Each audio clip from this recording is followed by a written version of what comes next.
대전환 시대의 세계 투명성에 관한 미래와 현재에 대해서 발표하도록 하겠습니다. 발표하는 순서는 첫째, 세계 경제와 한국 정치 경제의 문제, 두 번째, 한국 정치 경제의 당면 문제, 세 번째, 한국의 AI 시대의 혁신 변화 방향, 네 번째, 한국 입법 행정 사법 혁신 정책 방향, 또 다섯 번째, AI 시대 한국 회계 투명성 현황과 미래 혁신, 여섯 번째, 챗GPT란 도대체 무엇인가. 세계 경제에 관한 얘기는 코로나 이후에 2021년부터 2023년, 2024년 쫙 가는 거 넘어갑시다. 이게 우리나라의 현재 발전하는 거, 코로나 이후에 정치, 경제, 사회 여러 가지로 발전하는 그 앞에 있는 것은 생략하고, 우리나라의 문재인 정부에서 지금 윤석열 정부까지 지금 현재 당면한 문제, 첫째, 한국 경제가 1% 대밖에 안 된다. 마이너스 1.2%, IMF보다 더 어렵다. 두 번째, 저출산에 관한 문제. 110만 명씩 나는데 지금 24만 0.71이었다. 저출산에 관한 문제가 해결되지 않으면 안 된다. 또 세 번째, 세계 속에 한국이 GDP 수준으로 하면 우리가 10위권이라고 그러는데 회계 투명성은 최고치다. 여기 회계학교 회장들이 다 도망가 버렸어. 대학관들이 회계학교 회장하고 외국 거 제일 먼저 들어있는데 우리 세계 경제의 회계 투명성을 IMD에서 조사한 것에 봐보면은 2018년도에 63국에서 63위, 2019년에 62위, 2019년에 57위, 지금 2023년에 47위. 회계가 개판이다. 대통령 문재인 정부, 윤석열 정부 모든 국회의 46%가 범법자들이다. 이거 회계와 관련되어 있는 것들이거든요. 그러니까 근본이 여당, 야당, 국회에 저 범법자들이 들어가지 않게끔 하는 것에서부터 해야지. 회계학회가, 금융학회가 무슨 수로 이걸 하냐 얘기예요.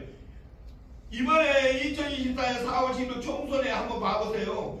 여기에 여당이 22대 300석 중에 이렇게 나왔는데 이 사람들은 46%가 범법자다. 그것도 범법자가 1, 2범이면 4, 5, 6범. 이게 우리나라 현실이에요. 이거 국회가 개선이 안 되고는 안 된다. 이거 동서로 이렇게 쫙 나눠가지고 이 야당과 여당이 이게 이건 문제다. 이게 이 총선의 결과 잘못되어 있어도 우리 투표를 해가지고 우리 국민들이 이런 의식이 없어. 도둑놈들을 뽑는 이런 것들을 개선을 하지 않는다. 윤석열 정부에 그러나 대통령이 당선되면 보통 50% 70% 이상 되는데 지금 이것이 지금 만들어진 4월 달에 해가지고 23% 10%가 가가지고 계엄에 가가지고 이게 개판이다. 이게 우리나라의 한국의 이상은 상공하고 클럽에 진입을 해가지고 우리나라의 세계 한 10위라고 그러는데 회계 투명성은 엉망이다. 여기 한국의 발전 과정 우리가 열심히 건국에 2006.25 전쟁 때 우리가 1인당 GNP가 얼마였나? 미국은 260억을, 우리는 64불, 홍콩이 필리핀이 650불이요. 우리 10번째 잘 살았어. 그랬는데 지금 우리나라가 어떤 10위권이 돼 있다. 2차 세계대전 이후에 우리나라가 전 세계에서 선진국으로 되는 거 우리나라뿐이다. IMD에서 우리 한강의 지적 쫙 봐보라. 우리가 어려울 때 이북보다 5배나 못 살았는데 우리가 이북보다 지금 50배를 잘 살고 있다. 이런데 지금 정치가 경제를 잡고 있는 이런 상황, 이거이 개선되지 않으면 안 된다 하는 얘기. 한국의 IMD 회계 투명성 봐보세요. 우리나라 꼴찌 63위, 62위. 이거 봐보세요. 부끄러워. 한국 회계 투명성, 부패 인식 수준 10인데 31위. 한국의 저출산율이 17년에 101만 명 났어요. 92만 명 이렇게 가가지고 2004년에 작년에 24만 7천 명 0.72% 6명 7명 나는데 이게 문제라. 우리 교수님은 애 낳고 이렇게 있다고 그러니까 너무너무 이뻐. 안 나는 사람은 교수 오디오 꺾기를 말해야 해. 여하튼 적극적으로 대학 실험 문제 한국의 대전략 이거 인공지능 시대에 말만 거절하게 문재인 정부에서 뭐 혁신한다고 그러는지 혁신을 하니 다 도둑놈들을 우리가 앉혀놓고 그놈들 속았다. AI를 전국은 세계 1등으로 한다고 그렇게 정책 좀 만들어 놨는데 다 엉터리들이다. 실질적으로 제대로 안 되고 있다. 학회가 쓰고 있다. 학회가 자기 논문 발표하고 회장이라는 사람 딱 도망가면 이런 놈이 저런 사람들이 우리 회계학교 회장이었다. 한국의 데이터 활용 수립하는 이 데이터 활용하는 것도 엉망진창. 문화창조 융합 등 여러 가지로 지방이 지금 엉망이다. 어렵다. 지역 융합 봉합 콘텐츠 말만 그렇지 지금 농어민들은 얼마나 어려우냐. 지금 금년에 국회에서 농사가 잘 되고 와가지고 쌀값이 16만 8천 원 돼야 하는 것이 14만 8천 원이면 농민들이 이렇게 있어도 저놈들 정신없어. 코로나 이후에 우리가 뭘 했냐.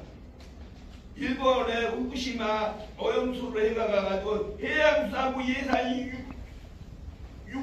6조인데 오염수에 관련되어 있는 걸 3조 5천억을 쓴 이런 놈의 나라가 이거 되겠어요. 이게 입법 사법 행정이 다 섞어 있다. 입법부 판검사 평생 해가가지고 헌법위원회라든가 사법위원회 하는 사람들 7년 8년 해가지고 평생 하는 사람 나오면은 그냥 연금으로도 살 수 있는 사람들이 대기업에 빅포에 가가지고 30억 60억 부정부패에 앞다리 노릇을 하고 있는 이 사법부 수장들, 입법부에 국회에 46% 법법가들, 또 행정부 지방자치제에 있는 학회가 정치학회 행정학회 모든 것을 폴리페이서들만 앞세가 가가지고 그런 놈의 학회가 이거 개선이 안 되면 안 된다. 문정부 이거 쭉 부동산 규제 문정부 28대 부동산 해가가지고 청와대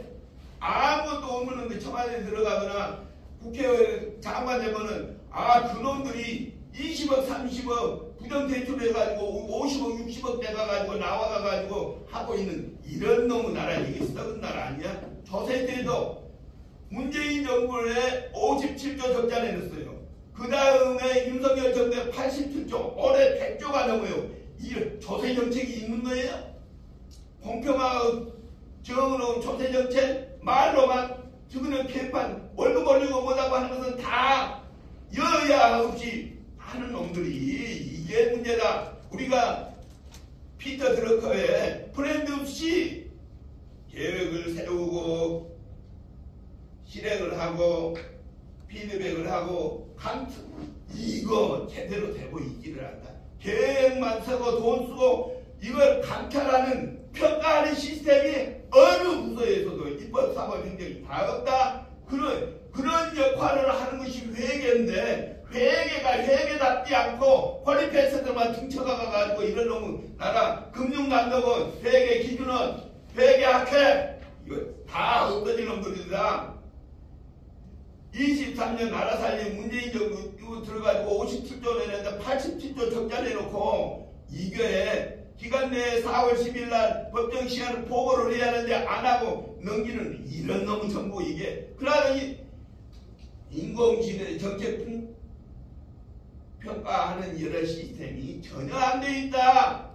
평가 계획만 세우고 돈만 쓰고 평가하는 시스템 R&D 엉망진창 분석평가 이거 우리 회계감사 프렌드시 제대로 감사가 되고 있어. 아까 엉망이잖아요. 재무제표도 엉망이 이런 나라. 이게 그런 사람이 회계학회 회장이고 그런 사람이 회계 기준을 만든 사람들 책임져야 한다.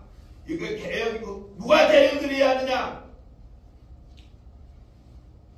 학교 회장이, 권리패서가, 금융감독원이, 회계기준원이, 세무서가 이런 놈들이 다 도둑놈인데 뭐를 한단 말이야.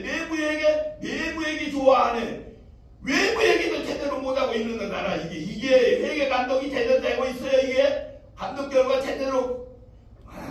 표정감사 ESG 한다고 아주 난리 너무네. 이거 뭐 은행감독원이고 이거 산업자원부야, 환경부야, 기획재정부야, 해양수산부야. 누가 한단 말이야 누가.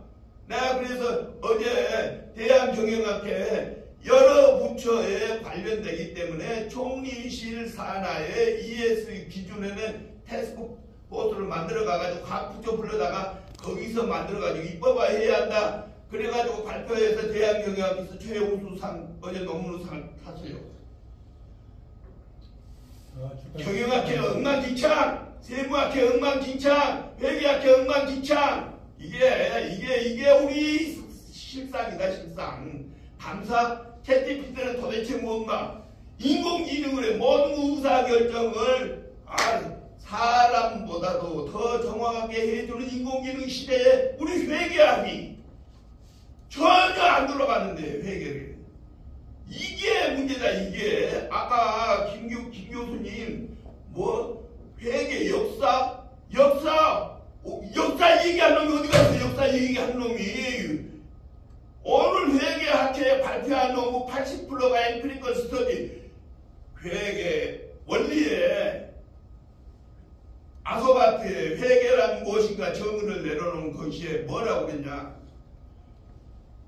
어떤 경영 실체에 관한 경영 성과를 화폐으로 측정을 해가지고 그 측정된 정보를 이해관계자에게 그 경영 실체의 의사결정에 유용한 정보를 제공하는 것이 회계다 그러는데 회계 장난치잖아. 저렇게 장난치잖아. 규정도 제대로 못 만들어 놓은 교수, 규정도 제대로 안 지키는 기관, 공인회계사들이 저거 만든다고 그래가지고 숫자만 다 올려도 공인회계사, 세무사 이런 놈은 안 해. 이거 썩은 나라 아니에요.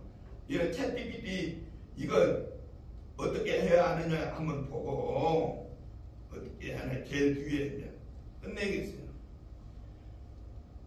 1930년도 인도의 마하트마 간디가 뭔 얘기를 했느냐. 3억 5천만 명의 인도가 영국의 지배에서 벗어나려고 그러면 혁신을 해야 한다. 7가지 사회 부조리를 없애야 한다. 그 7가지 사회 죄악이 첫째, 원칙 없는 정치, 땀 흘리지 않는 노동, 양심 없는 쾌락, 인격 없는 교육, 도덕성 없는 기업, 인간성 없는 과학, 희생 없는 종교. 이것이 바로 우리나라의 현재의 모습 아니냐. 이것이 윤석열의 모습이 아니냐. 이것이 문재인 정부의 모습이 아니냐. 이것이 한국의 회계학의 문제가 아니냐 하는 거. 마지막으로 2021세기에 유엔에서 지속적으로 성장 발전을 하려면 어떤 정책을 펴야 하겠느냐 하고 권고를 한 3가지가 있어요. 21세기를 지속성장 발전하려고 하는 나라는 첫째, 문맹을 없애야 한다. 신문이나 방송이나 모든 것을 보고 듣고 이해할 수 있는, 글을 보고 쓰고 이해할 수 있는 문맹을 없애야 한다. 그런데 우리나라는 고등학교까지 의무 교육을 하기 때문에 우리나라는 문맹, 세계에서 IQ가 106 제일 똑똑한 나라가 우리나라이기 때문에 우리나라는 문맹이라는 게 없다. 우리나라 한국에서는. 두 번째, 부모의 힘을 빌리지 않고 자기 자신의 힘으로 평생을 살아갈 수 있는 전문적인 기술이나 전문적인 지식을 가지고 살아야 한다. 우리나라는 80 82%까지 대학 진학률이 전 세계에서 작년에 79%인데 유럽은 평균 대학 진학률이 32%예요. 미국은 대학 진학률이 42%예요. 전 세계에서 대학 진학률이 제일 높은 우리나라는 정부에서 일자리만 만들어주면 우리나라는 잘 살 수 있다. 정부가 개판 안 치고 사법입법 행정이 제대로 부정부패하는 사람이 없이 깨끗한 공정하고 투명하고 깨끗한 사람이 그 자리에 앉아있게 된다면 그건 가능하다. 마지막 문맹을 타파하고 자기 스스로 먹고 사는 지식을 가질 수 있는 지식이나 능력을 가지고 있는 사람이라면 배운 사람은 못 배운 사람을 가르치고 돈 많은 사람은 없는 사람을 기부하는 노블리스 오브제를 실천을 해야 하는 그런 나라가 선진국인데 우리나라 문재인 정부에서 대표적으로 노블리스 오브제를 실천하지 않는 조국은 서울대학교 법과대학을 졸업을 해가지고 미국 유학 가서 서울대학교 법대 교수를 하다가 법무부 장관까지 갔어요. 조국의 아내 정영심이는 서울대학 사범대학 영문과를 졸업을 해가지고 교수가 돼서 동양대 교수가 돼가지고 거기 하고 있는데 자기 아들 딸을 부정부패 해가지고 의대 전문대 법대 전문대를 해가지고 정경순 교수는 지금 감옥에 가 있고 조국이도 엊그저께 2년 반 동안 끌다가 이번에 며칠 전에 들어간 이런 사람이 우리나라의 교수고 법무부 장관이고 국회의원인 또 이런 나라가 이게 잘 되겠어요? 이걸 개선해야 한다. 누가? 여기에 있는 회계학 여러분들이 있는 젊은이들이 투표 잘하고 투명하고 깨끗하고 공정하고 학문다운 학문은 공부해야지 폴리페스트들 뒤에 쫓아다니지 말아라. 회계학회 회장, 세무학회 회장, 각 정치학회 회장, 행정학회 회장 협치해야 한다. 이런들 몰아내야 한다. 투표를 잘해라 하는 것으로 제 발표를 마치겠습니다. 감사합니다. 수고하셨습니다.